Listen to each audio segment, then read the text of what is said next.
Hello, everybody. I believe we're live now. Speak in chat if you can hear us. I guess I'm a little rusty. It's been about 2 months since you've last seen me. I'm Enigmatic Rose, your hostess. And we're here with Lucanaii. Hi there. As well as Sara. Hello. And Tanya. Hi. Tanya and Luca are content creators, and Sara is a Paradox interactive game developer. So today, yes, we do need closed captions. There you go, Ciento, and anyone else that needs them. Closed captions should be up and working with all their silliness. Okay, so today we're going to start off with the CK3 episodes. And a CK3 episode, CK3 Dev Diary. And then we have a topic for today. We're going to talk about discrimination in gaming, which is also part of the reason we don't have Lambert, TJ, or Father Loris here today, though they are all in chat, I believe. And ladies, you can speak anytime you want. Okay. Very unused to this, but Oh yeah, Lord Sworn Order is TJ. For some reason he has a different name.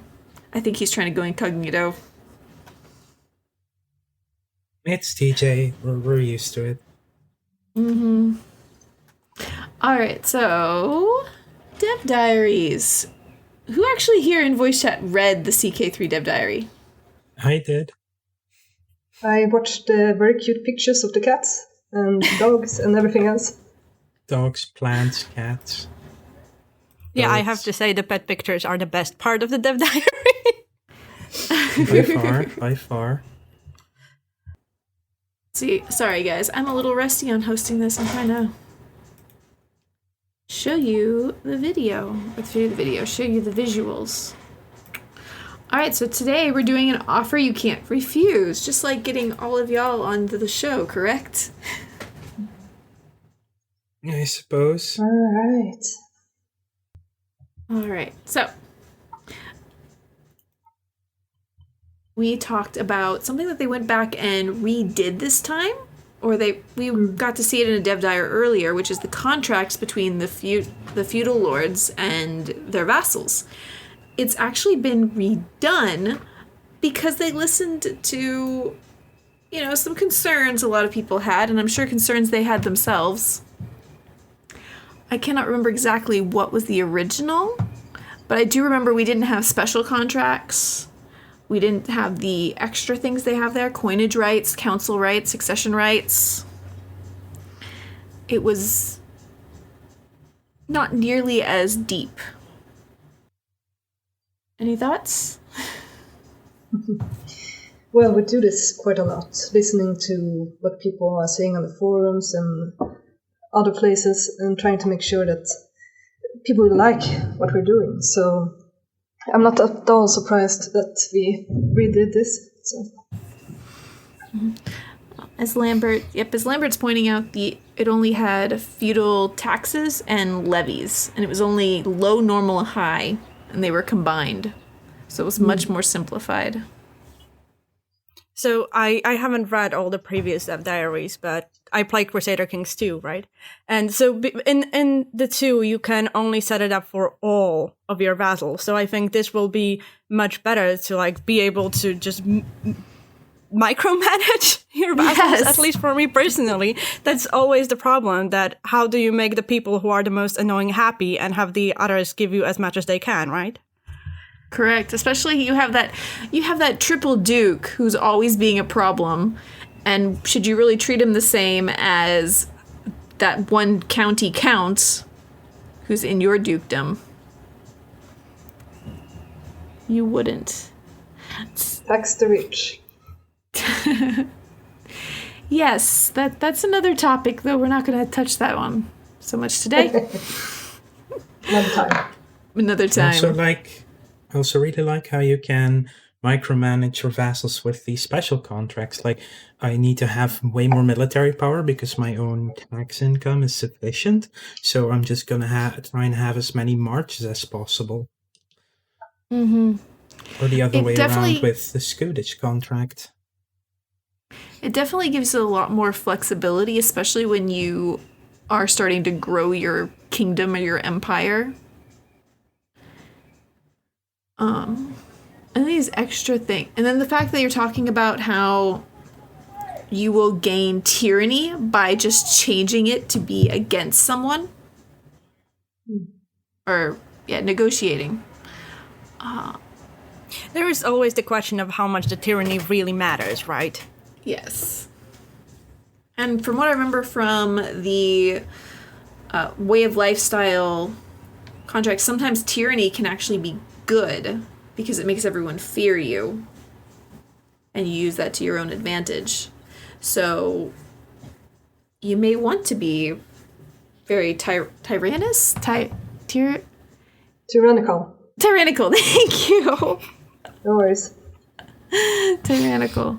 All right, I spend my days talking to a 2-month-old baby right now. Well, you can also be a T-Rex if you want. New mods?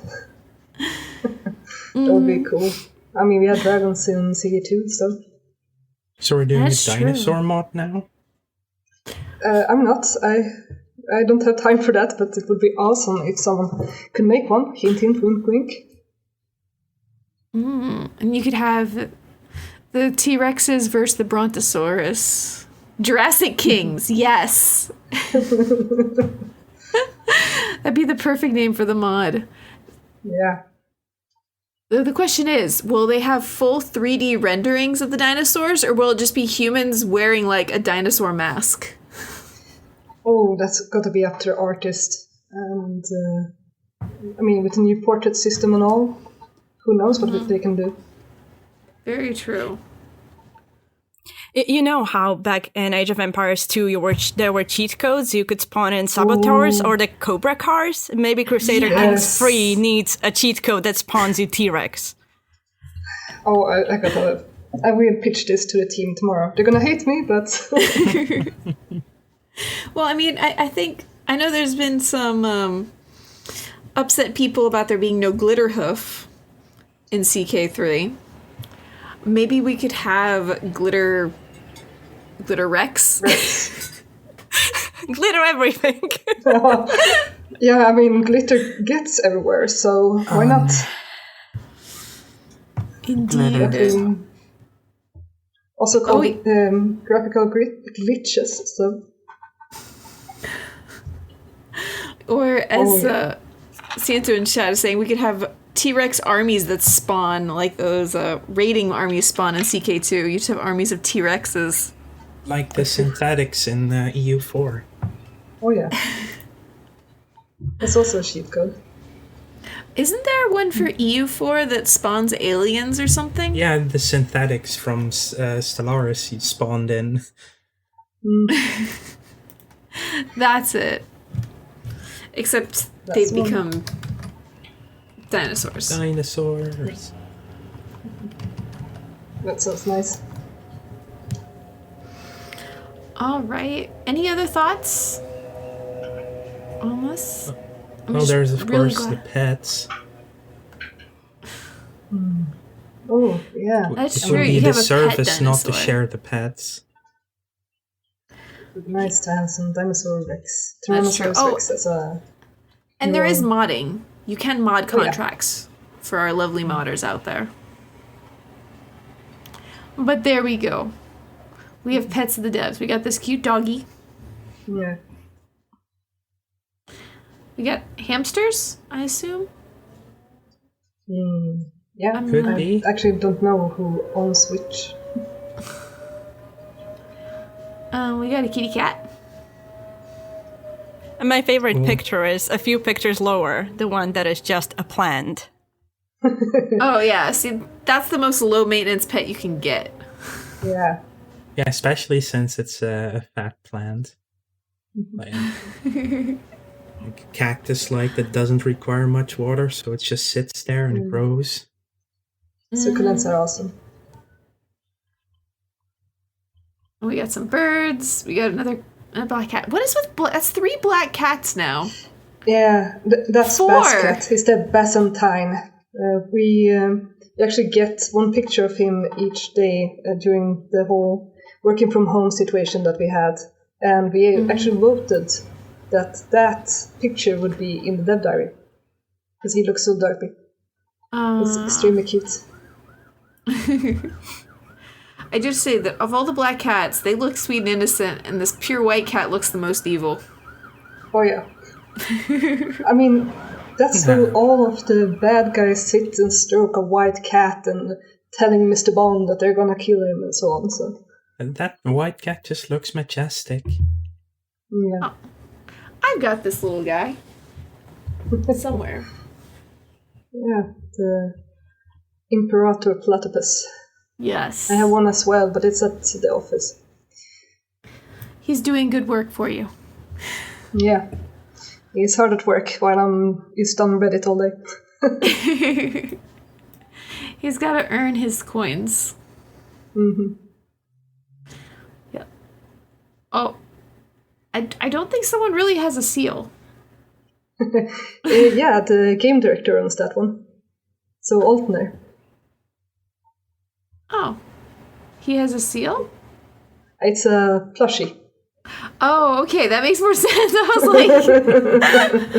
It's very realistic. It's very creepy. What's going on in Sweden? But that next Aww. kitty looks so sad. Does. He's like, don't ship me away. I don't want to go with DHL. Well, to be fair, if it fits, I sit. True. Yes. Have you seen the video of a cat trying to sit in a really tiny, tiny box? Can you be more specific? Oh, there's a video. There's 2 cats. One's chilling in a box happily, and the other one is looking at this box that's like no bigger than, I don't know, an old CD case. Oh. And it tries to sit in it. It tries so hard to sit in it. And it just keeps looking up. Still, I'm so amazed that the 2 cats can sit together in a box and not kill each other. Like, I have 3 cats. I have tried to put them in a much bigger box together. It's Cat Fight Club. We don't talk about that.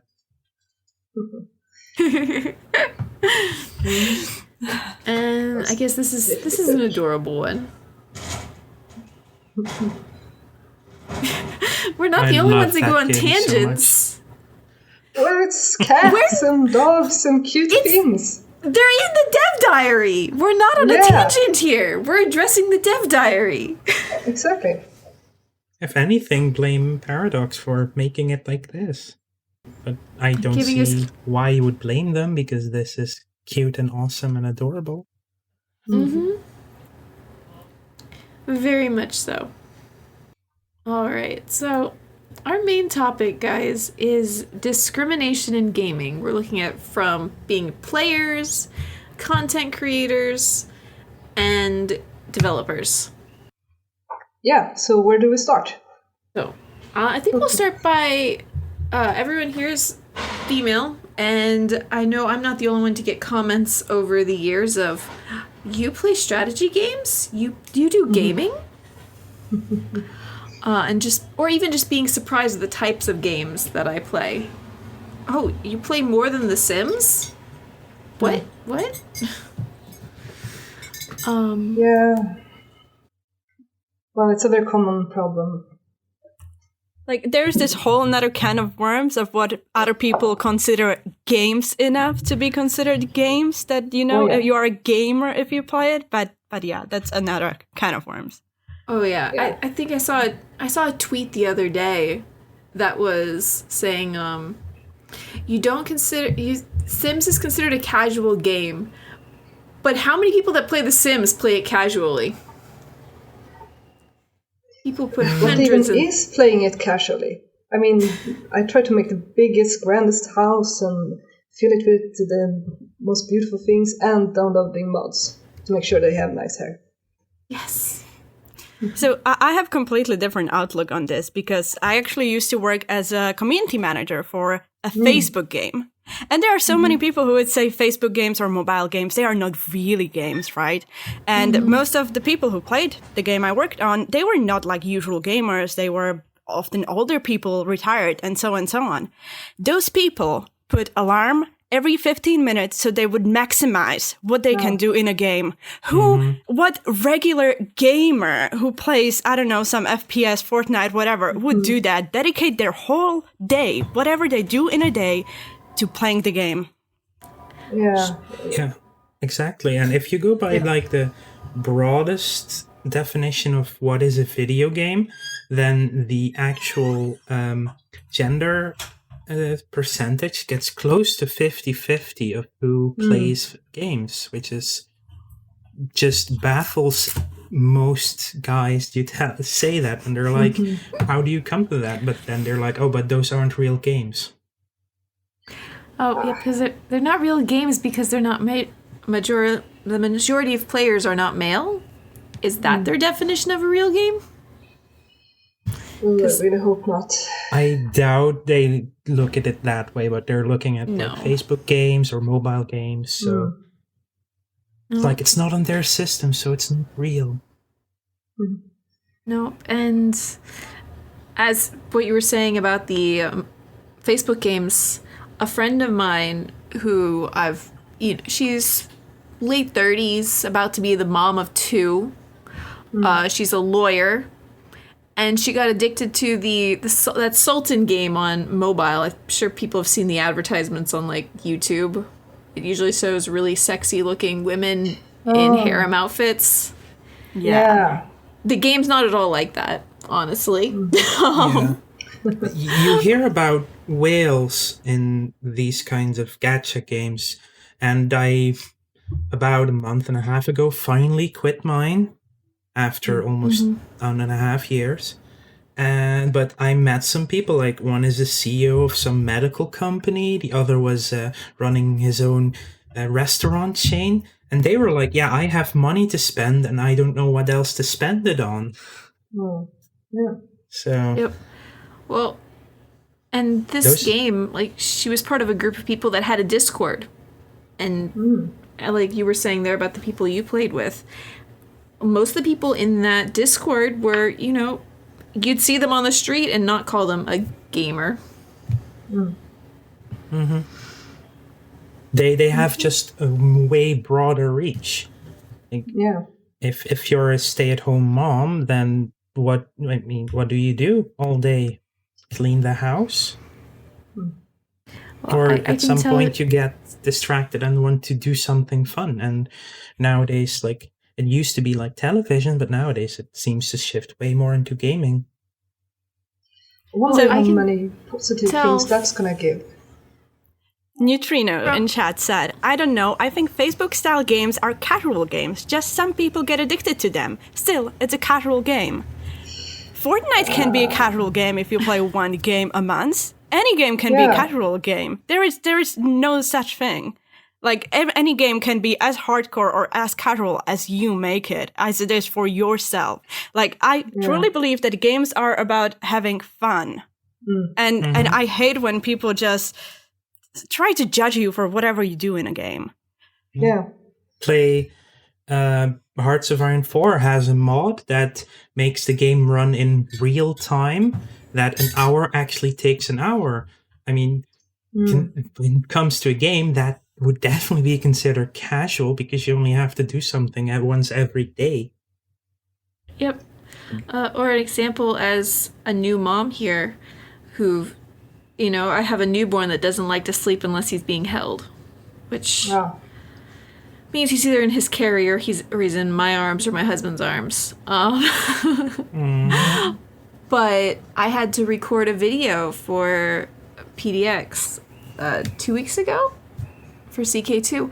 I was playing that pretty casually because I had to put 5 or 6 days out to play through and record, because I could play for 30 minutes at a time before baby woke up. You can even hear baby a couple times in the video, or at least in the part that I had to keep. And I was playing it fairly casually, but I'm also a very serious gamer. If anyone's watched me stream or my videos, you know I treat the game very seriously, but I was playing it casually.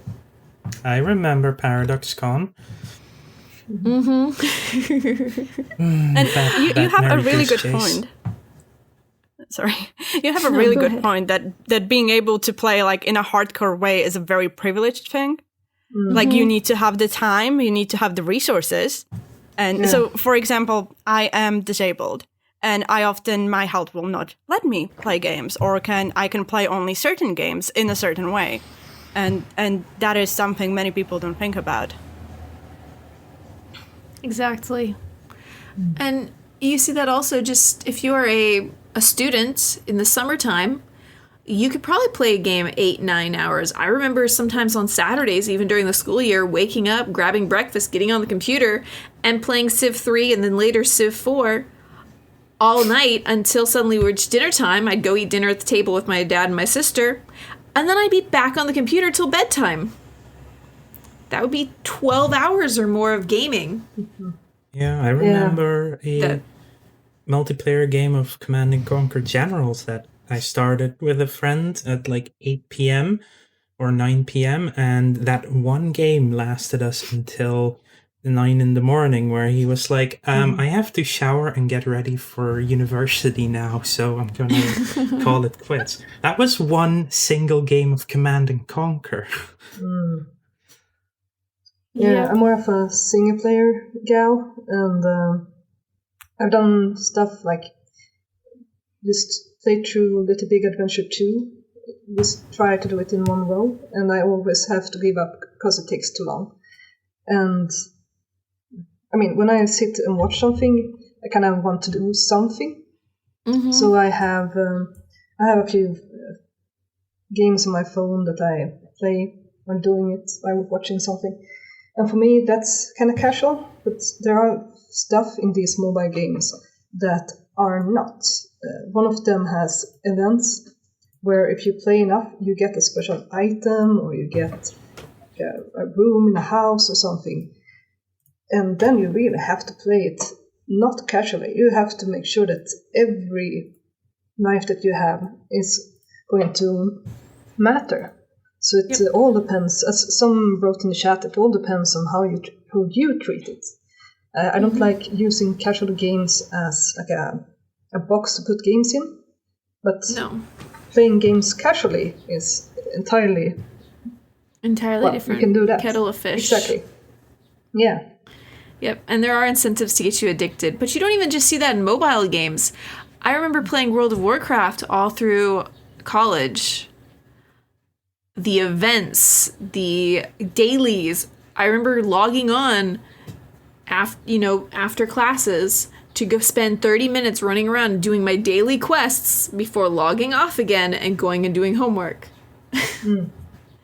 Because you had to do them every day so you could get the reputation, so you could get the special whatevers you needed. I don't remember anymore. I just remembered I did them every day. I remember. I was even worse. So I started playing World of Warcraft, but then I didn't enjoy it that much. But me and my sister, we had like shared time on a computer. My younger sister, of course. And so then I was like, okay, I will let you play on the computer now, but you have to level up my character. No, wow. and she went the whole way in the end. Like she I think she even led some guilds, did the dailies or everything. I let her do it. You know what? As one proud Bavarian is saying in chat, he says, in all honesty, I feel like the distinction of casual gamers and gamers is a bit of a smokescreen in itself, since that distinction makes it easy to exclude people for reasons such as their gender without having to say that is the reason. And I think he's hit the nail on the head. Yeah, I agree with that. Yeah, the capital G gamers are like this small subgroup of certain type of player that just only wants their type of player to be presented. Yeah. But actually, the first question I was going to ask before we got completely on this on-topic tangent, but was one thing we were talking about is, as brought up here with casual gaming, is gender in terms of being a gamer and playing video games or even board games on, outside of Monopoly and Candyland and Chutes and Ladders and board games that are part of the collective American consciousness now. Or not American, as the case may be. Globally, perhaps?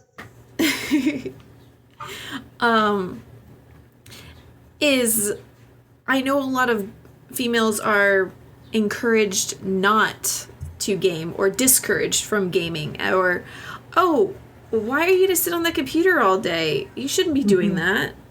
What, you play Fortnite? What? Not that I don't know the gender divide in Fortnite, but I do know I encountered some of that myself when younger. So my question was, what got you into gaming in the first place?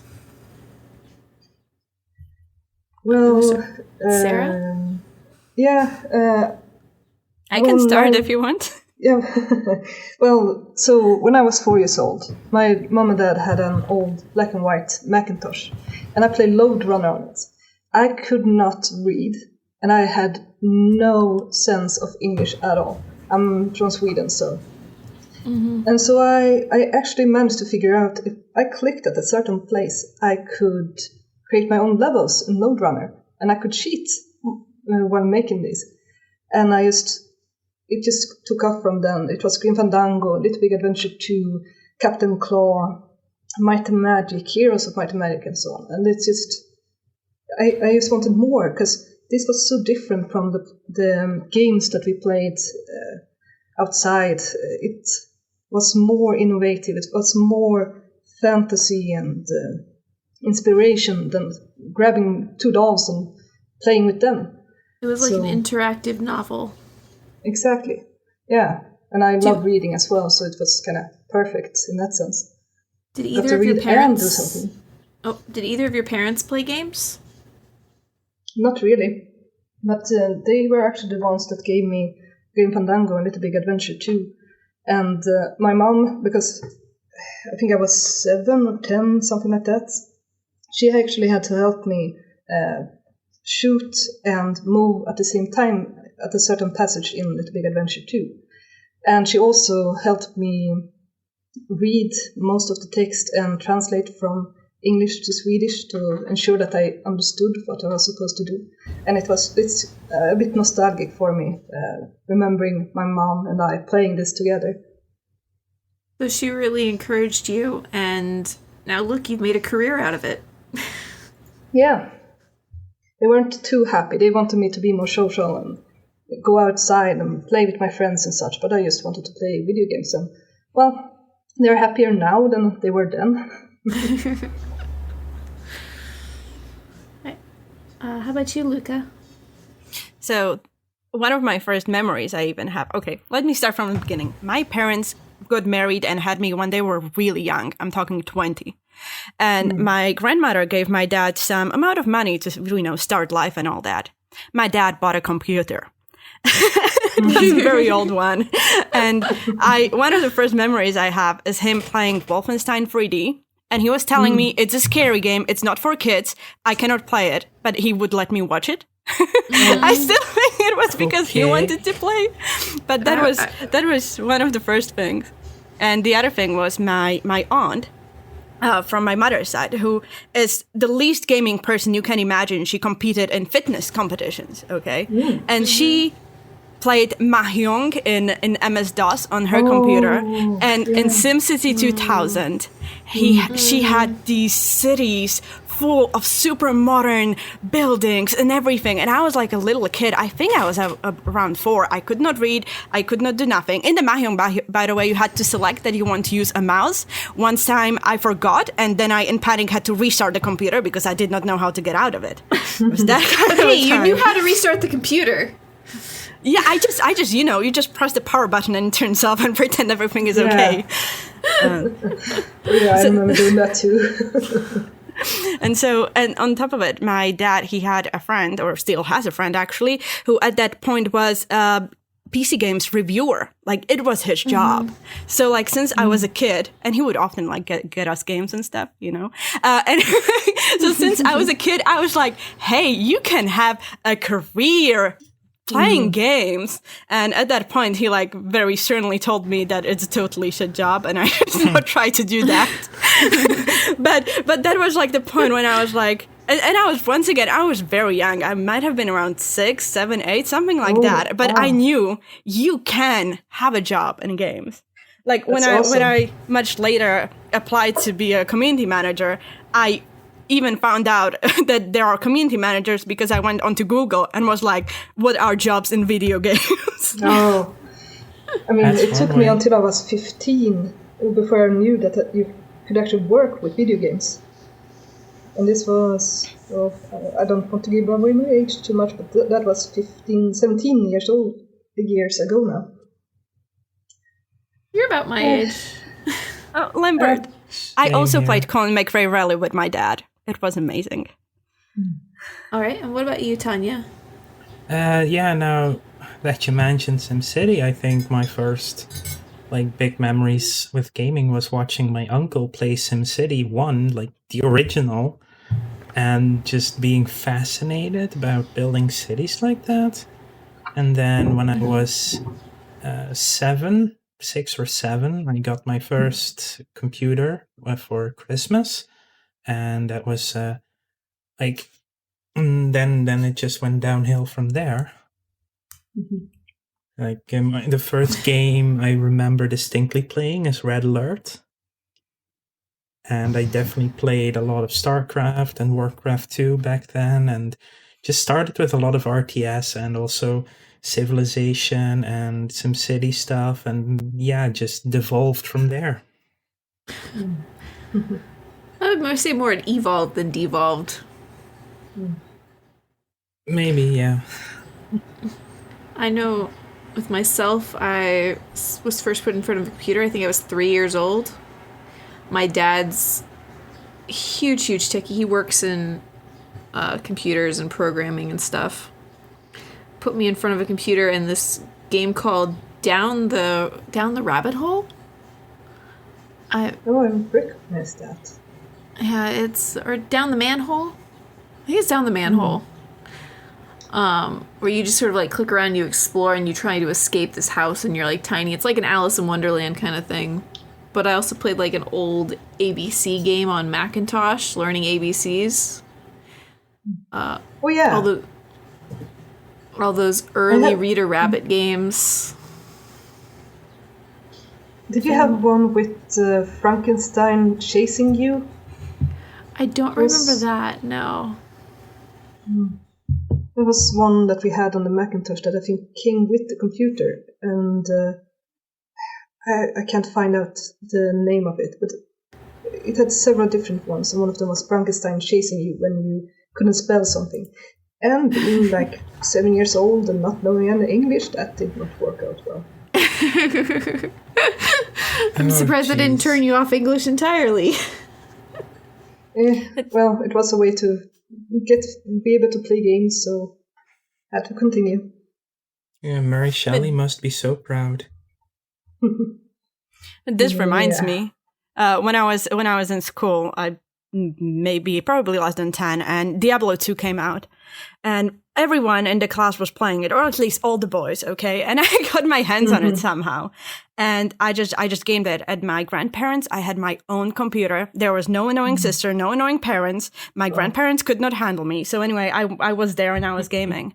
And then I remember, thanks to that game, I learned English so much, like words like belt and stuff, because you needed to equip things, right? So that was like a huge thing for me. And there was also like at one point, we at school, you know, boys were talking and like, oh, I am halfway through Act 2 or something, and I was like, hey, I am just, you know, halfway through Act 3, and they just looked at me and looked away and continued talking between each other. Exactly. Yeah. I remember like exact same moment of that with like Kodar in high school. Like dismissing you. Yeah. I mean, I've never had any friends until university who actually played video games, and we had a super slow internet, so I couldn't really find anyone online either to talk to them about. So it was just guys played CS, and I'm not an FPS fan at all, so I couldn't really understand that, and I played my Might and Magic, and yeah.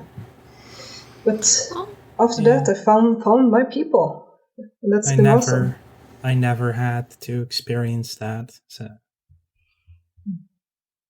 No, So, you were lucky. I ended up being excluded. I never really was excluded from that stuff because I hadn't figured out yet that I'm a girl. So. Yep. So, as far as everyone was concerned, you fit the image of what a gamer should be. Yeah. At that time. Yeah, but I do remember my 4th year of high school, we got into a new building, and it was top of the line, best computer rooms and stuff where everyone could go in their breaks to like do homework or look up stuff for everything. It was really high end for the time. And there were some people who found out that the security put in place by the people in charge was not sufficient. So that at some point we were basically like 10-player Unreal Tournament, Counter-Strike, or Age of Empires 2. We've even played Diablo 2 just at school in our free time. In our school, they banned Counter-Strike because it had blood. But Half-Life did not have blood. Just nukes. Oh, God. We actually had a LAN at my, I think it's high school. I was probably 17, 18, or something like that. And it was the first time ever I've seen something like that. I was the one of 2 girls that were at this LAN. Everyone else was watching movies somewhere else. And we were playing Heroes of Might and Magic 3. And I was like, so this is how it is to play with people! Because I hadn't done that before. They only wanted to play one game, so next was CS. Yep, and back in high school during my 11th grade year, for not Americans, that's the second to last year of high school here. My old science teacher her computers were all being replaced in her classroom. She had like 5 or 6 computers, so several of us got permission to play Age of Empires during lunchtime. Age of Empires 2, to be exact. And we installed them. We would play for like 15, 20-minute batches. I was the only girl that played, and it took about 3 games, 2 or 3 games, for the other guys to actually see me as true competition. And it wasn't, they would never have called themselves misogynist in any way. They considered themselves very open. They had friends that were girls that, they talked about as equals, and they saw girls as equals when it came to classwork and everything. But their mind couldn't quite wrap around the fact that a girl was playing a strategy game just as well as them. I had a similar story with Counter-Strike. I had, the first time a classmate asked me whether I want to go to like a PC cafe with them, and he asked me whether I want to play as cops or as anti-terrorists. Yeah. He made a mistake there, but okay. And I went. I was like, yeah, sure. And we were playing this game, and they trolled. I didn't know anything about the game. I asked which gun to buy, and they trolled me. They gave me like, we called it a staple gun or something like that. It was horrible. And needless to say, with my medical ability, I was just hitting headshot after headshot after headshot. To the point that after game, this one boy came to me, and because we were like 14 or something maybe, and he came to me and was like, wait, it was you in the game? I was like, yeah. And he was like, but wait, are you really a girl? What? Oh, wow. Jesus. Yeah, that was very interesting. But so in my high school, I was bullied a lot, and after school we had like the computers that you could go to, and so we had our little nerdy club there where I felt like I was quite respected, partially because now that I think back to it, it's like, I guess all the boys there wanted to date me, which I didn't realize at that point. But they were nice to me, so I guess that counts. At one point, a boy asked me whether I want to go hang out with him after school, and I was like, sorry, but my manta rays and Zutaikun just had babies, and I just need to go play that. It took me years to realize that he actually was asking me on a date. Hey, I remember being oblivious to that a couple times. But then we weren't there to date people. We were there to play games. Yeah. Yeah, and sometimes learn stuff about history or math or whatever. Yes. That was sometimes. Secondary. So we have others, and we've talked about some of the stuff about disapproving with gaming, but let's move it more to like the present day, like the last couple of years. I know I have a personal story myself, and I have 2 stories from other content creators who were not able or did not want to be on the show today. If I could, I would want to go to one story I had back in high school. Halbert in chat said that, at least in the US, a lot of people sort of discourage girls from pursuing nerdy paths. For example, a lot of female elementary teachers would tell girls that it's okay to be bad at math.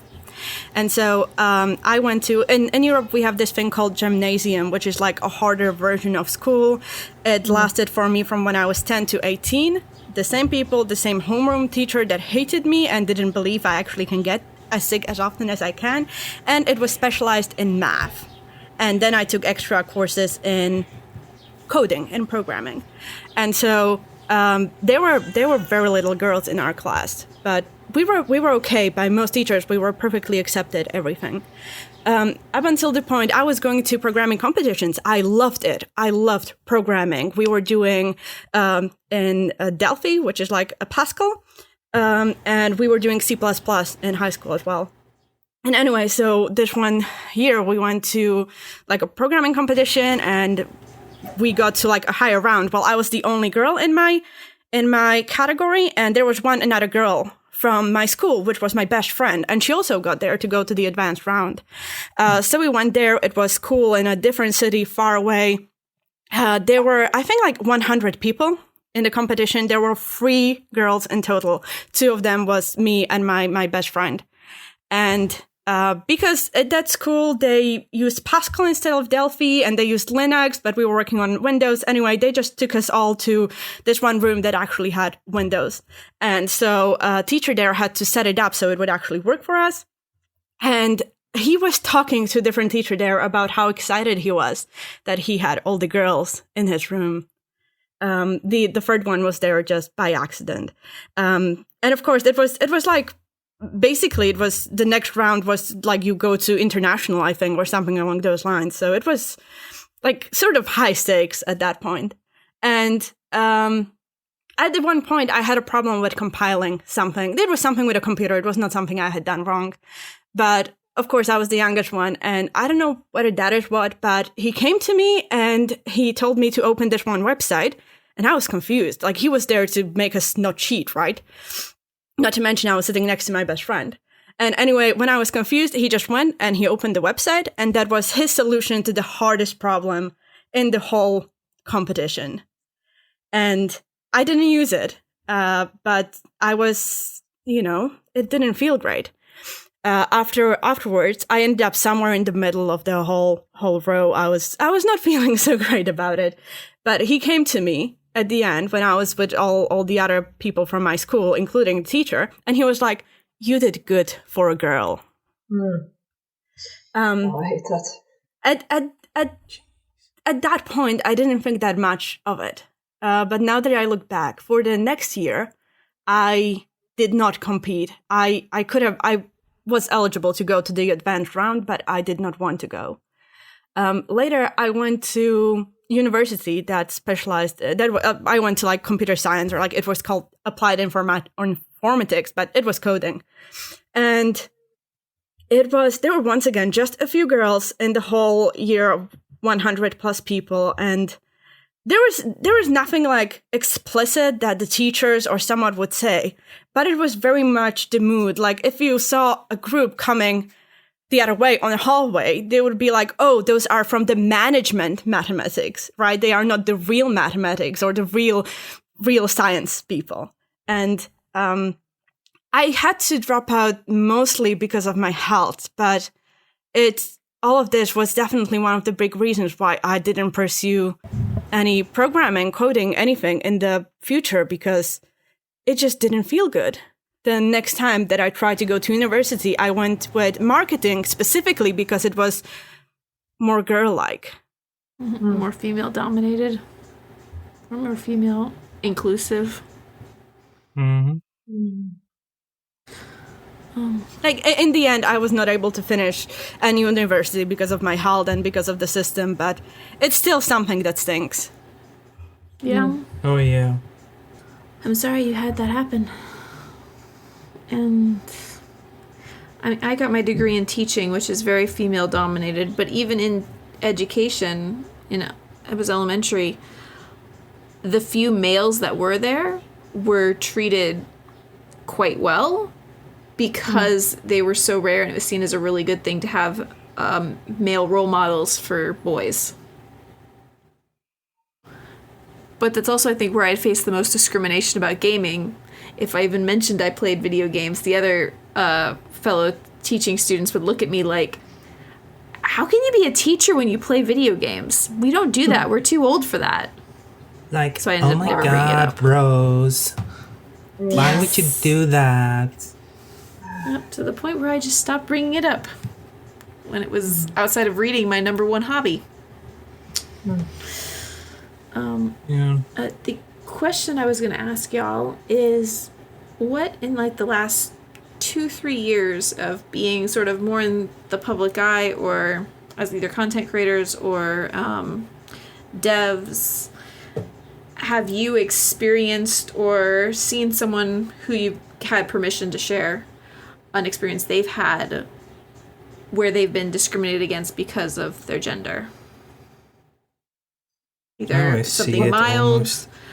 So yeah, official content warning: sexism, transphobia, sexual harassment, sexual assault. If you don't want to or aren't in a good place to hear about those topics today, we understand, and we'll catch you next time.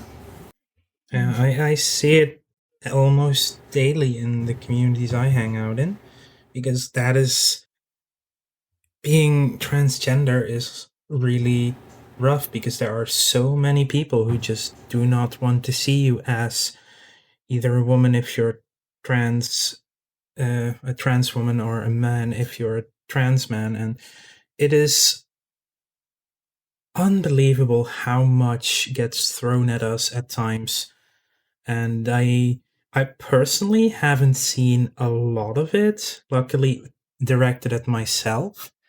But like, I was on the recent content creator Colosseum stream for EU4. And it was on YouTube, and I don't have that many live viewers there. But that was the first time I got a group of Russian boys who immediately started trolling about, well, you're not a real girl, or you look like a monster, or it's disgusting, and it was really weird having that happen to me for the first time.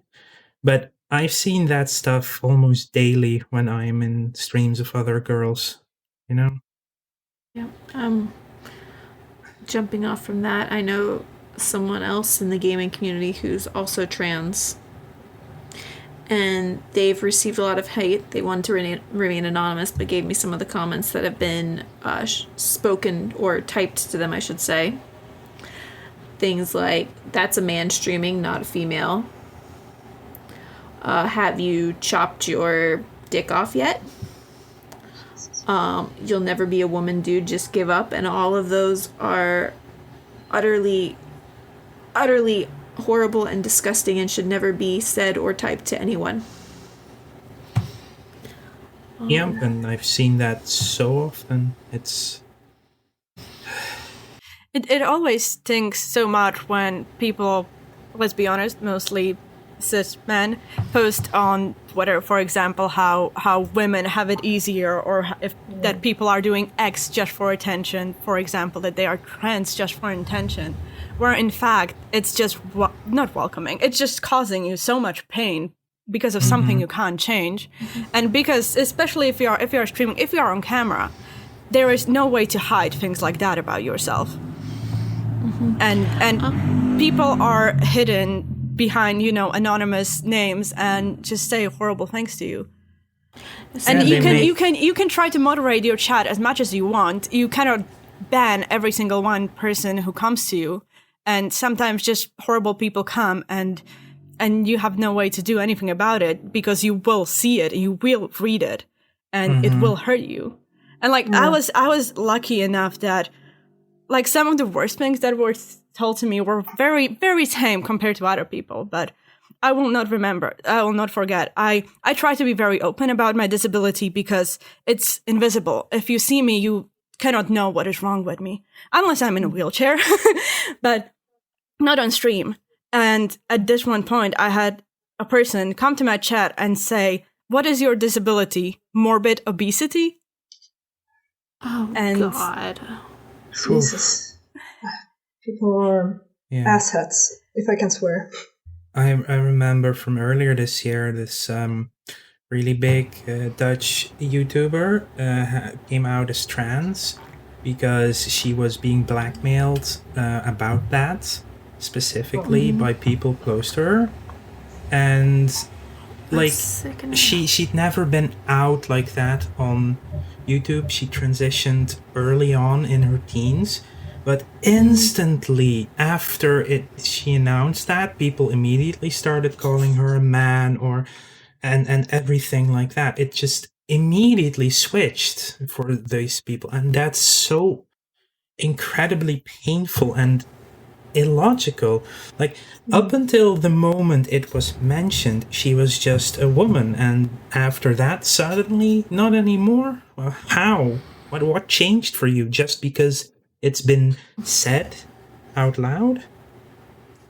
I know exactly who you are talking about, and I was speechless. It's horrifying, and it really shows that those people, honestly, if you see a random person walking on a street or something, your first thought is not, "Ooh, I wonder what they have in their pants." If that is your first thought, there is probably something wrong with you mentally, because and it just shows that it's not like they not really truly care about the person. It's just they just have a reason to be mad, and yeah. Yeah, and I think part of it is the internet gives people a sense of anonymity. And they can just, they can say the nastiest, darkest things in the back of their head, and no one can threaten them physically. They don't feel like they're putting themselves in danger by acting against common decency. Yeah. I mean, people in power do this as well. I have been very, very fortunate. During my 10 years in the games industry, there has been very few things happen to me that I actually reflect upon. But I have quite a lot of female friends who work in the games industry and who have told me quite a lot of stories. Most of them, if you just hear it, you go "Oh, yeah, that wasn't too bad." But when you think about it, it's the whole thing, the fact that these persons actually is in this power, this position to say these things and get away with it. Something happened to a friend of mine, an animator. She went to a games company to do an internship, and they were very so you think you're gonna be able to animate puppies and rainbows here, do ya? Very condescending and not at all welcoming or anything. This was a woman who was trying out her luck in the games industry, trying to find a way to show her passion and make games, and she just gets hit or I don't even know the correct word. She is discouraged from ever working in the games industry because of these people. And it's a super simple comment, but it shows the lack of respect that they are giving her. Yep, and sadly, I mean, that doesn't extend just in the gaming community. That extends in lots of areas. It's very visible to us here. Yeah. Yeah, so when I was working in like game industry, I was very lucky. The studio, there were a lot of women working and stuff. But what I also did was that I organized conventions, and I don't want to. I cannot really name because like there aren't that many conventions where I did them.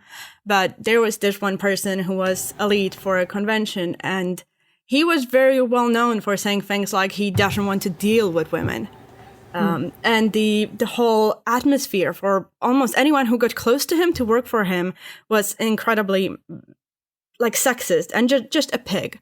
And like this one person, I saw him lie to like a person at a school for disabled children, trying to get a favor from that person, saying that, oh, he will make a special competition just for disabled children, which I knew very well that that wasn't true. The convention was not for children, but he was trying to get a favor and he would not stop at anything.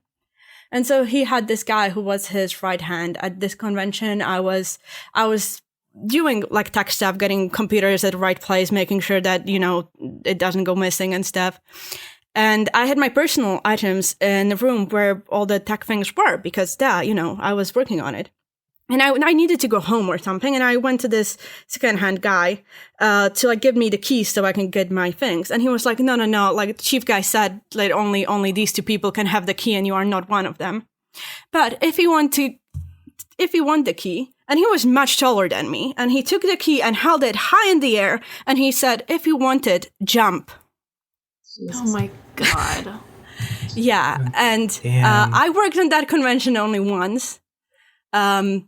But those are, that is just like, you can just see how prevalent these kind of ideals are. And especially the worst thing is, at least to me, it feels like people, or like men, and I mostly experienced it with men, was that they are just pigs and they have no decency and they don't have any standard for how to be a decent human being.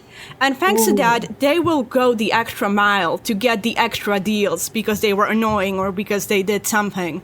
And then you see those people succeed while you like, I could not work with people like that, right? I just could not do it.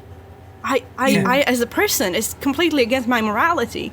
But then you see people like that just succeed and reach more and be bigger and more powerful, and it's incredibly disheartening. Yeah, and on top of that, if you then speak out about it, you get pointed at as a hysterical woman who shouldn't be like that, and that's even worse. I actually have a story about that too. So, high up boss at a games company was slowly giving his studio a very bad reputation because he went around and hit on all of the women.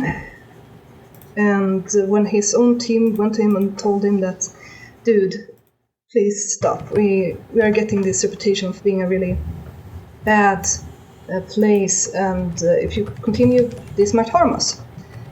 And he got so defensive and yelled at them and was like, oh, so I'm gonna do what I want, and these women, they should be happy because I'm so much more handsome than the guys that they work with. Yeah, and yeah.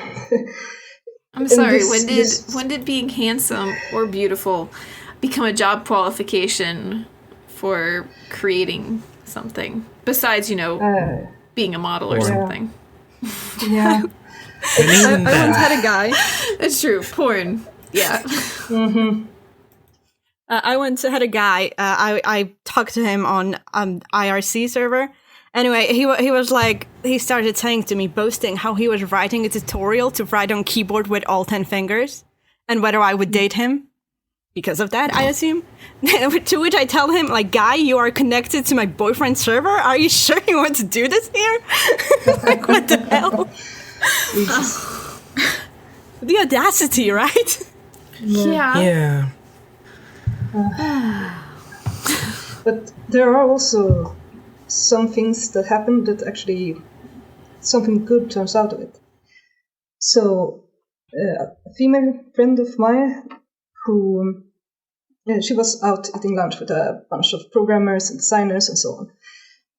And when we were on their way back to the office, one of them turned and stared at a woman with breast implants and said something like, "Ooh, look at that mama," or something like that, something very sexist.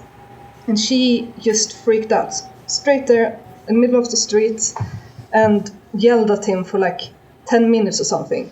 And since then, he has been so much better, and he knows that his behavior is not correct. So sometimes you have to call them out and show them that, dude, for fuck's sake, this is not correct behavior. You should be better. Yeah, I would have a really hard time calling out catcalling, because on the one hand it's disgusting and degrading, but on the other hand, being trans, it's like, oh, they actually see me as a woman. It's a really weird paradoxical relation with that specific thing. It's a compliment, but it's also not a compliment. Backhanded one, I guess. Yeah. It's like, what bothers me the most is the utter lack of respect. Just because I am a woman doesn't mean I deserve less respect. And yeah, there are sometimes you can like challenge them or something. Although in my experience at the convention, it was mostly you had to be aggressive, like literally aggressive, to like be respected as a person. Not even like a woman, just be a person. To be a person, you have to be mean to them, but not too mean, because then you are a bitch, right? But also you cannot be too nice, because then you are not worthy as a person. And then you're a floozy trying to get attention. Yep.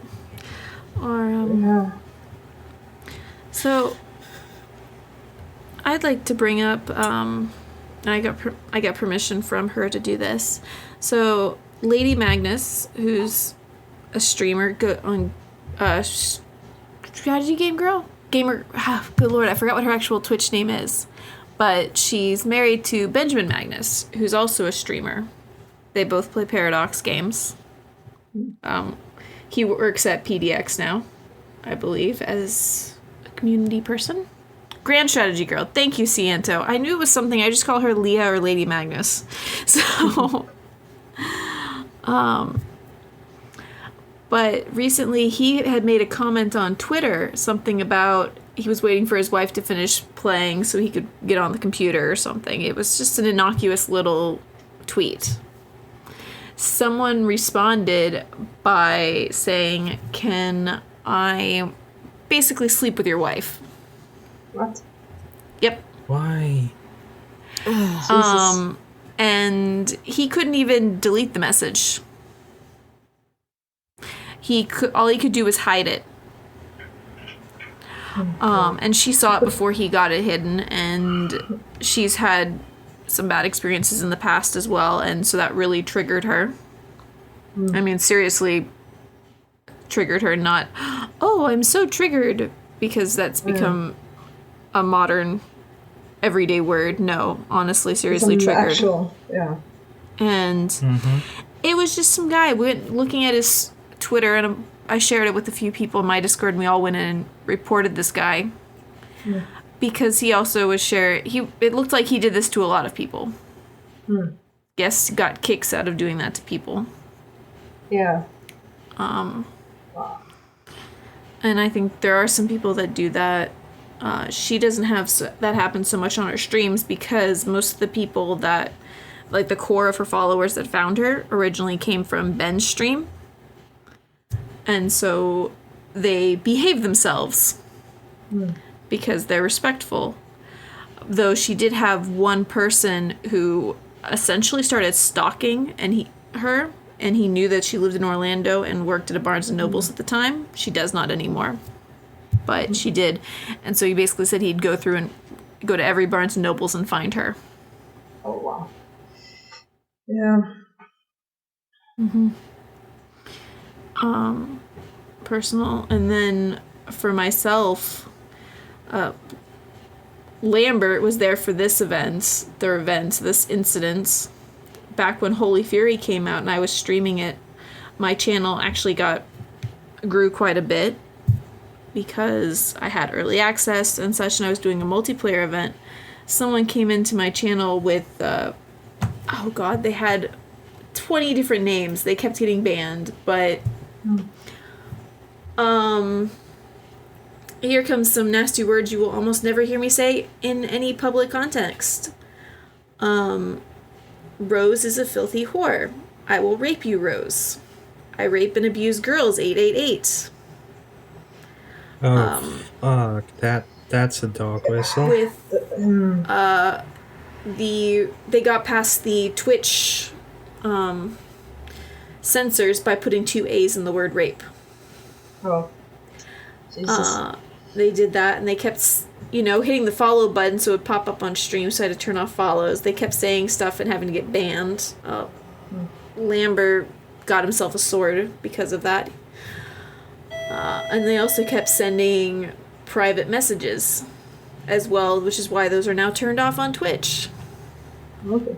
Because they abuse that system too. Yeah, I mean, we had problems with that as well. This was a few years back when I started Paradox, so somewhere around 2010 to 2013-14.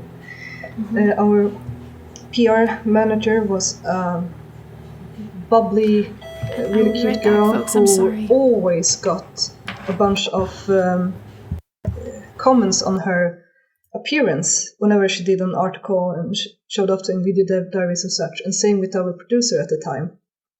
Both of them was just, it was not ever something that was too mean, because Paradox always been good at weeding out people, but it was stuff like, oh, you look so cute today, oh, that dress fits you so well, ah, that's a nice color for your eyes, and so on. And we've had that for, I think both Dawn, Hotviron Dawn, and Groogy have gotten comments about their appearance as well, but not in the same amount that these women got at that time. I don't know if it's better or worse nowadays with our dev diaries and such, but at the time it was one of those things that made them kind of just, we have to do this is for the work, we'll do it, and we will not look at the comments, someone else will have to do that. Because even if it's just nice things, it's still creepy. And then some people will say, oh, but those are just compliments. Why can't you just accept compliments? Yeah. No, we know what compliments are. Compliments should not make you feel disgusting or attacked. If it makes you feel that way, it's not a compliment. Yeah, but I guess, women should be thankful for any sliver of any attention men give them. Or I don't know, it's horrible. Yeah. Exactly the problem with catcalling. Yep. And while it's easy to, see these really disgusting comments and messages as someone to be, someone who's doing that should be reviled, there's also the less noticeable discrimination, such as we mentioned earlier about, people who they would never think that they were discriminatory, but they just automatically assume you're not as good as them in some way. It's not even noticeable to them. Yeah, I mean, it's like a compliment. I can say to someone that I like your dress, but if I say I like that event you wrote for CK3, then in my opinion, the one about the event is more valuable than the one about the dress.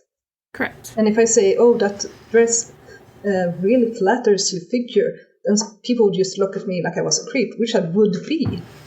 And that's something that some people don't understand. I like getting those compliments from other women. Yeah, I mean, for some, Because it's, for me, it feels like it's like an appreciation of being accepted by them as well. That's also how the compliment comes across for me, It's at like least. I believe you have some lovely hair today on that picture you shared. Oh yeah, my girlfriend is already crazy about it.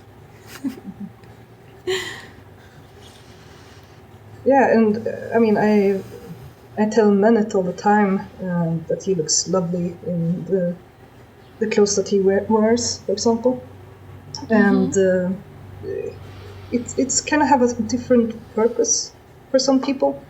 If I would say that to a female coworker, I would be a little bit more careful. But for other people, I kind of know that this is okay to say, and that's all there is to it. Is it okay? Will this person appreciate it, or will it think that I'm a creep? You have to really gauge that and make sure you know before you say anything.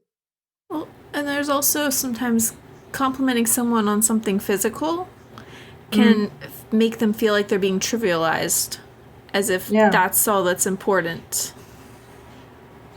And you see that happen quite often with the children. As a teacher, I'll see other teachers say, "Oh, good job, Benny. That was really smart of you." "Oh, that's lovely, Sarah. You're so nice today." You see, like, both are compliments, but they're stressing the importance of different things. Yeah. And establishing the social binary. Yeah, exactly. And that is something that a few schools in Sweden are trying to move away from. They are trying to be genus, is that word? Knowledgeable. They try to think, what am I telling this boy? What am I telling this girl? Should I tell the girl that she did a good job? And should I tell the boy that he has a nice shirt on? Or should I just tell them the same thing, that they are doing a good job? How should we handle these things? And what effect does it have on children, depending on what we tell them? So I know there are a lot of women that are very, they care a lot about their appearance, and they want to look as good as possible when they go out. And it's, I think it has kind of a background in what they were told when they were little, where they always told that, "Oh, you look so pretty in dresses." So will they continue using dresses because of that? Or will they always just only feel pretty if they're in dresses? Yeah. They feel like there's lacking somehow if they're in pants, or not putting the most into their appearance. I remember I taught a kindergarten class for a year, and one of my little boys loved getting his nails painted. And he would always, whenever his mom painted a new color on them, he'd come in and show me, and he'd be so happy when I told him that looked really nice on him. But the lovely thing about kindergartners is he never got teased for having his nails painted. They were just like, "Oh, that looks lovely," or he would be happy to show, or the other students wouldn't even notice. They would Or just they'd be, even become jealous. Like, why does my mom not do that to my nails? Gender roles was something the gender roles was something I hated literally since I was in kindergarten. Like, they were all the girls playing with, I guess, dolls, I don't even know, and boys were having fun, like playing soccer or something.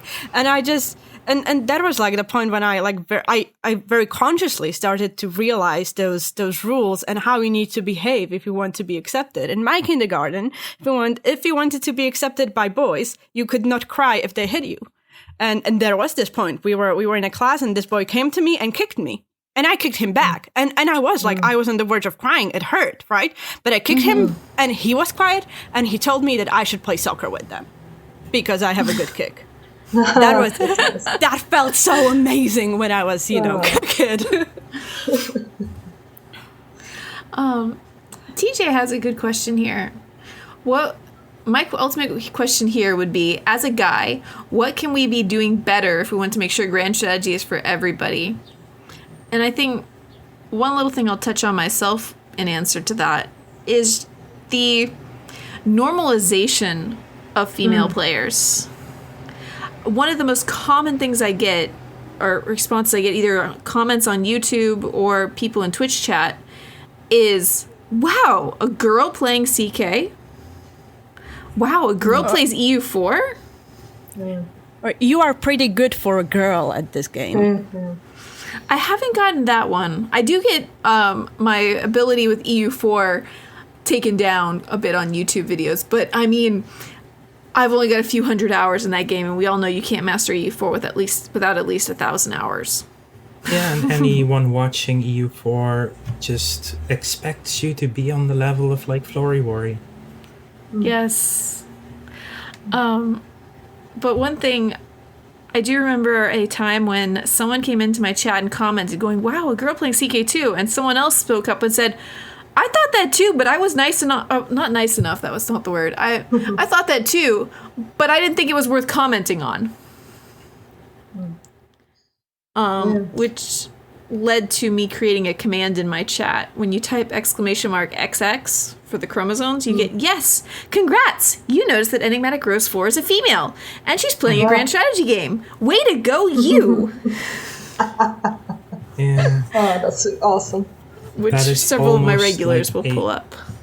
That's Sorry, almost like a standard thing in trans streams, like exclamation mark pronouns, and then because it's just if you're a bigger streamer, every 10 to 15 minutes at least someone comes in. Are you a boy or a girl?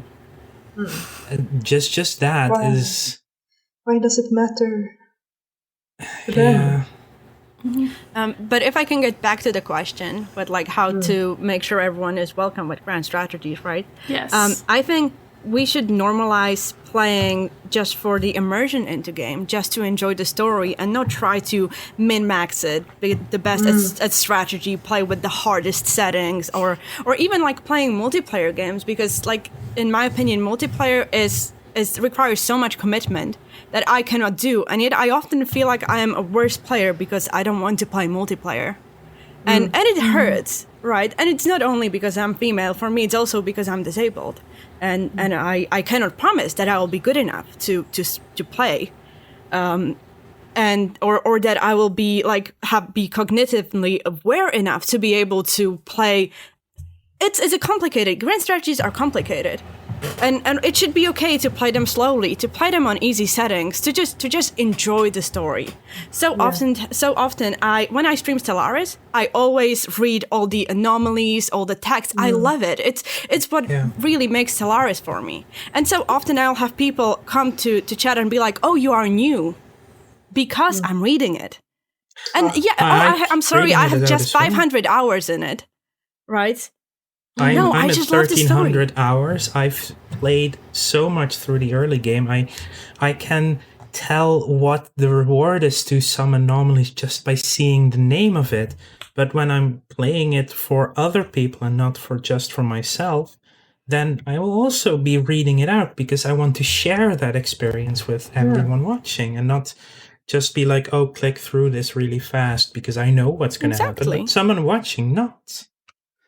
And when it comes to Stellaris, by the way, one of the best players for Stellaris is actually female. Yeah, I used to not read them. I used to, back before Stellaris 2.0 came out, I used to finish a game of Stellaris, like win the game during one stream, like 6 hours. And I would just click through it. And I had people in chat like, at least tell what the event gave you or something, because I would just go, right? And then I realized that, there are people, they are not paying 100% attention to what I'm doing. They don't know every event in and out. Like I am here to entertain them. So I will read it and I will sort of act the events, right? If the scientist in the anomaly is surprised or something, I will read it in a surprised way because that is my job. Yeah, and I think that's awesome. I mean, story is what video games are good at, especially when you create your own story and make sure that it's emergent storytelling. Mm-hmm. Exactly. And in case anyone is reading chat or can't read chat because they're listening this back, Lambert says in multiplayer, Stellaris, the only people that I have been legitimately scared of and been crushed by are female. And I'm so happen to be one of them. I remember leading you on a merry chase at the PDX Con. Oh. Yeah, that was frustrating to say the least. If anyone did not watch the PDX Con events for the year 2019, there was a Stellaris game organized and was streamed, which was basically a King of the Hill sort of, hold the center. Yeah, it was designed to be competitive in multiplayer. Mm-hmm. And I was not doing that great on it, and Tanya attacked me and was basically killing me. So I just led her on a merry chase across the galaxy. Distracted me for at least 20 to 30 minutes. Yes. So, I actually have a small story regarding the question that we started on. So, when we started working on CK3, we brought in a bunch of people who had worked on CK2, and people who were working on CK3, and a few that hadn't played it, and so on. And we had like a quick playthrough of getting to know what CK2 is, and then we were kind of, how are we going to market this, and to who? Who are our player base? Are they male, female? How old are they? What else are they looking for? And my group, we decided to make sure that this person was androgynous, neither male nor female, and they got a gender-neutral name and all that. And we tried to kind of argue that CK3 is going to be a game that everyone is going to want to play. Because it has story element, it has wars, it has all of these cool, amazing things. And we were really trying to get them to see this. I'm not quite sure if the marketing agreed with us, but I still would be told that CK3 is for everyone. Everyone who loves grand strategy, everyone who loves storytelling, emergent storytelling, and just it's gonna be an awesome game, you know? And everyone who loves painting maps. Exactly. Well, I think of the different Paradox games, Stellaris is the one I see the most female players, at least who are openly willing to talk and show that they are female.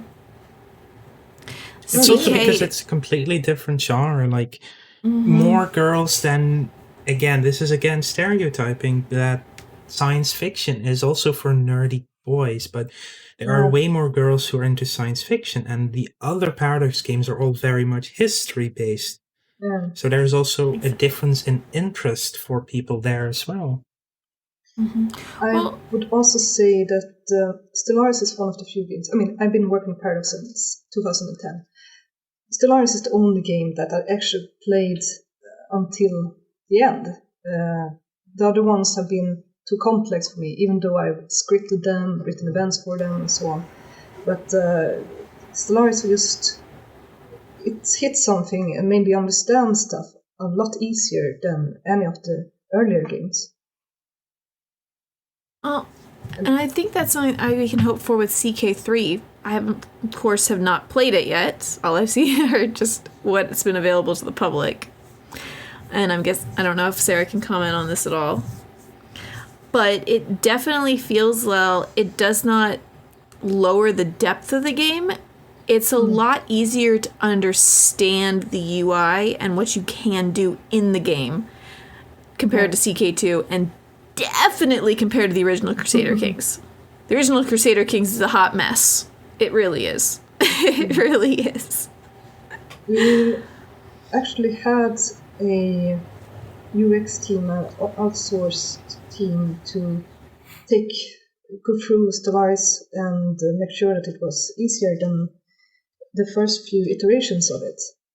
And nowadays, we didn't have UX or UI designers at all until just a few years back.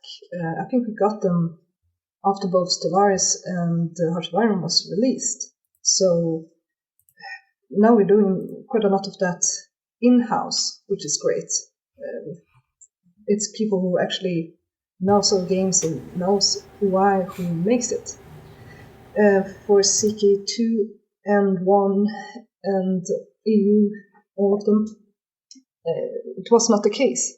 So we have learned quite a lot, and it's, the more we grow, the more we have to make sure that our players understand our games, and that means that we have to hire people who knows how to make this easy for our players to get into the games.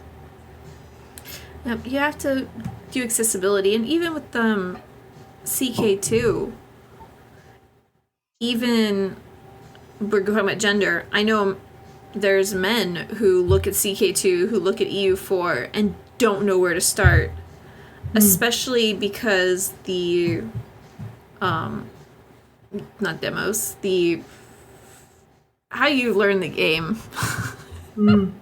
Yeah, it's something we still struggle a lot with. And, especially because, what is it? Not demo. When you jump into the game, tutorial, thank you. Yeah, tutorial. The tutorials were from when the game first came out. And the game, even if you don't have any DLC, has changed so much. I actually did a video just comparing CK2 back in 2012 compared to now. And it is just amazing, the differences, even with no DLC. Yeah. I actually have made a tutorial for one of the Paradox games, March of the Eagles, if anyone has played that. I know about it. I do know about it. It's, I'm probably the worst Paradox player in the office, probably. That is a gamer as well, maybe you could say. And when we did March of the Eagles, they were like, "You're the only scripter, here you go, make a tutorial." And I was like, "Okay, how much time do I have? A month? Okay." Then it's going to be exclamation marks and question marks everywhere. And that's what they got, with lots and lots and lots of text about whatever provinces and diplomacy and so on. And it was probably not the best tutorial, but I hope that people learned something by reading everything, most of it. The walls of text, which they did eventually add to CK2.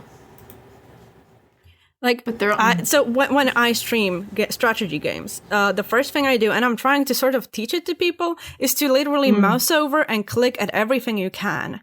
And when I first played Crusader Kings 2, I totally tried to follow the tutorial, and the tutorial ended, and I still had no idea what to do. And the only thing that really helped was streaming the game, because then there were people who actually knew how to play it, and they were helping me. But of course, not everyone can do that. But I learned that mouse over everything sort of gives you idea about how the mechanics work, because sometimes there is math or something in there that makes sense, but the UI of the strategy games in terms of accessibility, that is so bad. And yes. I get why it's so hard to change, but if you have trouble seeing things, if you need to make the UI bigger, it breaks everything, because there is so much information there. And so much is hidden in a very unintuitive ways. And this is, it makes me sad, because I love strategy games. And I do think that strategy games are great for people who have different disabilities, because especially if they are turn-based, let's be real, even Crusader Kings, Stellaris, all these games, they are turn-based, even though they don't clearly show it. And I wish they just were more accessible for people. You can so customize them, make them so easy. Let's not judge for that. One thing that changed very rapidly after a colorblind programmer started working on Paradox was that we used to have the small star sign, and depending on if it was a bonus or if it was a penalty, it was red or green. Yep. But because he was red-green colorblind. He had no idea. So we changed it to plus and minus with color. So that's one small step towards actually making it more accessible. And the only reason we had to have someone who was colorblind to actually do this, because we had no idea. And that's mostly when people are complaining about these things, it's mostly because the developer don't actually know all of that. And we try to be inclusive, to read up on it and such. But it's, I mean, you're doing a game and suddenly you have to think about this as well, and you have 100 bugs, and then there's the AI. Sometimes, And this is why hiring disabled people is so important. Like, even if they cannot have a full-time job, you can still hire them as consultants. You can still give them a word to help you. Because, before I got really sick, I would not realize that, why is there a step in a way? Why is there not a ramp so someone can just, use a wheelchair to go? If you never had to think about these problems of other people, then I totally get it. It's much harder to think about it. But once I became disabled, I started to realize, not only for my personal disabilities, but for others, when you see something, the first thing I think about is, who is it the worst for? Who is the most disadvantaged by having a system like this? And I truly believe that disabled people should be encouraged to, give their experience. Yeah. And I have the exact same thing about being transgender. Once I came out, I started realizing a lot more of the discrimination and everything, and seeing that not just against gender but also against race. And it just being involved in it, you start to see these things more often. And I actually loved one thing that I heard recently, that is people were complaining about the Outer Worlds, about it not having a colorblind mode. And then the game designer was like, well, I'm colorblind myself, and we designed the game from the ground up to be completely colorblind available and accessible, so they wouldn't even have to have a colorblind mode, because the entire game was built around it already being able to handle it. Well, now that I think about it, I don't remember anything really being red or green when I played that. It's not something that, if you're not colorblind, you might realize. I mean, it's... And there is also this one thing, to think about it from developers' perspective. In the end, if you make the game accessible to more people, there is a chance you will also sell more copies. There was this huge hype about The Last of Us 2, right? About all the accessibility options, and received so much coverage because of that. It makes sense also from the money sense. Yeah. And it's one thing that I was disgusted about with the Sekiro discourse, that the game has to be hard, so there doesn't need to be an easy mode. But there are people who just can't play the game because it is too hard. Yeah, I mean, I don't play the Dark Souls game or anything like that, because I know that that's not for me. I don't have those reflexes, and I don't have the patience either to fight the same boss over and over again. I'm the same way. Go up on a tangent. And this should be true for any role-play game where people play it for the story. It should honestly have a really easy mode, so people can just go through it and play it for the story. You'll sell more copies.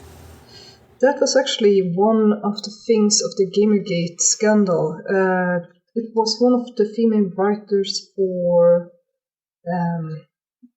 what's the name of it again? It's an RPG. I can't remember the name of it. But she had some small interview where she talked about her job, and then she said that she wanted all of the games to be have an easy mode, so that she could play them just for a story. Because this was a woman who worked 60-hour days. She had several kids that she had to take care of as well, and she didn't really have enough time to actually do the whole fight, and people were so angry about this, because it was like she took away something from them, because she wanted an easy mode and they just wanted to play the game in hardcore mode and feel proud about that. And it's gatekeeping, where Exactly. you don't want people to experience the same thing you do just because they want slightly easier. Yeah, I think that is a word that really describes a lot of the problems that we are facing and others are facing in the gaming community and in other communities. It is gatekeeping. Yeah, people are gatekeeping quite a lot of things, and it's everything from jobs to games to just how to behave as well. I mean, there are things that you, as a woman in any industry, actually cannot really say or do, because people are not going to think that you are a proper woman in that sense, a lady or something. You can't be as aggressive as a man, but you can't be too soft either, because then you seem as weak. Yeah. It's tiring, isn't it? Oh yeah, it is. Slightly off topic. And it even goes to like more sort of like sexual thing. Like if you show too much skin, you are a slut. If you don't show enough, you are a prude. And either gets you very negative attention. And now as a woman, you have to find what is the proper line that you show enough that you don't get stupid comments, but you don't show too much to get stupid comments. Yeah. And those are the kind of things that I don't think men really think about. No, because they don't experience it in the same way, so they don't have to think about it. Yeah. Like what Lambert said here in chat, he was there when I got attacked that one time by that person threatening rape. And he said here that seeing the human sludge that was in my chat really opened his eyes to what can really happen out there to female content creators. Because it wasn't something... And Lambert had been modding for Roomba for, years, Lambert, I think? But it wasn't something that ever affected Roomba, even with his thousands of people that would watch him play EU4. Yeah. And there I was with, 30 people maybe watching me play CK2? Yeah. I mean, women get threatened with rape and death threats and quite a lot of other things. We have had people at Paradox being threatened to death as well. And I really can't understand it. For me, I used to get so tired of people thinking that it's just okay to do this. Just because you changed something in a game that you didn't like, or you accidentally showed a little bit too much of cleavage on a video or something. Just let people be people. Respect them as they are. Make sure that you can go to bed and feel satisfied with yourself, and not just leave the world a better place. Yeah. Exactly. Yeah. Though with that thought, I think I'm gonna have to wrap us up here. Because I've got a baby that's going to be hungry very soon. So, Luca, where can we find you online? Lambert's ready to throw links in chat. Okay, so on my Twitch channel, I am known as Queen Lucanaii of the Kingdom of Luca. But most people call me Luca, and I stream mostly strategy and simulation games on Twitch. And yeah, I don't have really a set schedule because I am disabled, and it affects a lot of what I can do. And I try to talk about my disability on my Twitch, on Twitter, in Discord, so people have a better idea about what it really is to live with disability, rather than what media shows you, because that is a very, very wrong image. And if I could plug a charity, I would want to plug Special Effects, which is a charity that helps disabled people play games. They are mostly based in UK, but they provide advice all over the world. And I think that is a great cause because games and online spaces are incredibly important for people who are disabled or have chronic illnesses, because you cannot do all the things, quote unquote, normal people can do. So yeah, it's a good cause. And thank you. And my website is Lucanaii.live. I've seen some of the things Special Effects has done, yeah. Thanks, Luca. And how about you, Sara? Oh, I'm on Twitter, SolSara or SolSara. I am a very infrequent tweeter, and I also have a website, saravendel.se. You probably used to see it in the chat because my last name is hard to spell. And if I can plug a charity, it would be Doctors Without Borders, and it just feels like a good place to pour your money in, especially nowadays with the disease we will not mention by name and all of the shit that happens all around the world. And yeah, I think that's me. All right, how about you, Tanya? And apologies, Rosebud's awaken on my lap. That's adorable, though. Yeah. But yeah, you can find me on Twitter. My name is Tokryva, and I have the same nickname on YouTube. I'm currently taking a longer hiatus because I'm dealing with mental health issues, and it's just too much everything going on.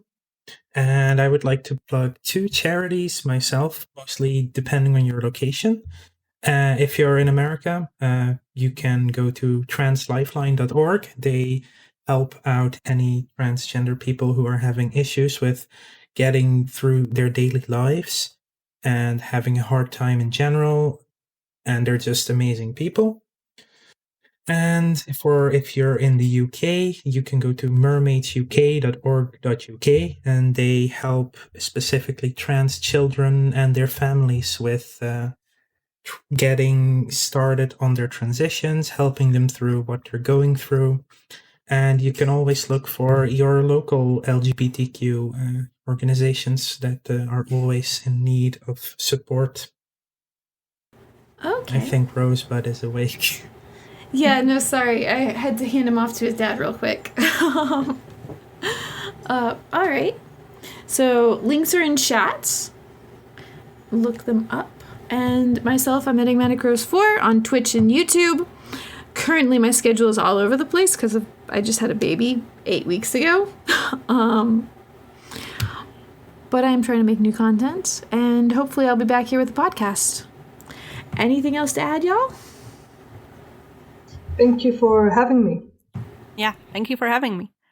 Yeah, same thing, and thank you for getting this discussion on discrimination against especially women, because it needs to be talked about. It was a necessary conversation, yes. And thank you for agreeing to be here, all of y'all. And we'll see about having some of y'all back on the channel again at some time in the future. I would love to. That would be great. Right.